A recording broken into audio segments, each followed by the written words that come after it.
आपल्या झणझणीत ब्लॉगमध्ये तुमच्या सगळ्यांचं परत एकदा स्वागत आहे गाईज.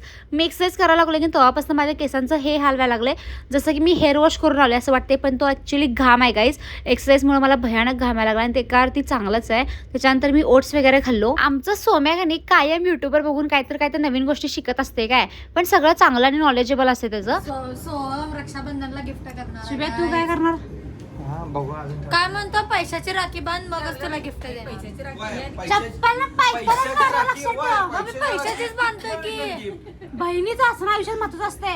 तू त्या लोकांनी विचार ज्यांना बहीण नाहीये, विचार त्यांना कमेंट करून सांगा गाईज. पोरांनो ज्यांना बहीण नाहीये त्यांना कसं आहे. आमचा सोम्या नाही सोडा, आमच्या सोम्या म्हणजे तिथे तू साधं खरं जरी बांधलीस मला तसं पण हे काय देत नाही आम्हास हो. ह्यावेळेस देणार गाईज, काहीतरी हाय प्लॅनिंग मोठं जबरात.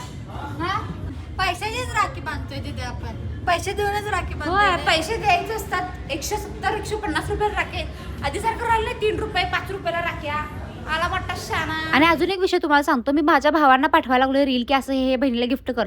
तर आमची भावंडाच्यावर म्हणतात की तू चांदीची राखी बांध, सोन्याची राखी बांध. ह्याला काय अर्थ आहे? बहिणीला हे गिफ्ट पाहिजेच, लक्षात ठेवा. काय पण द्या, पण द्या. 12वीला अशी पोज म्हणजे केसाची हेअरस्टाईल घालायचो, असा पफ आणि अशी पोडी घालून जायचं. पण तेव्हा माझे केस अशी बाउन्सी आणि करली होती.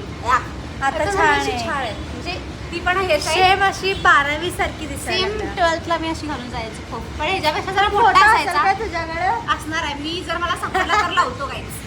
खूप छान होता. आता ह्या फोटोमधला जो तुम्ही पफ बघितलाय का नाही, तो ऍक्च्युली छोटाचा, ह्याच्यापेक्षा पण मोठा घालायचा, पण मला तो फोटो सापडला नाही.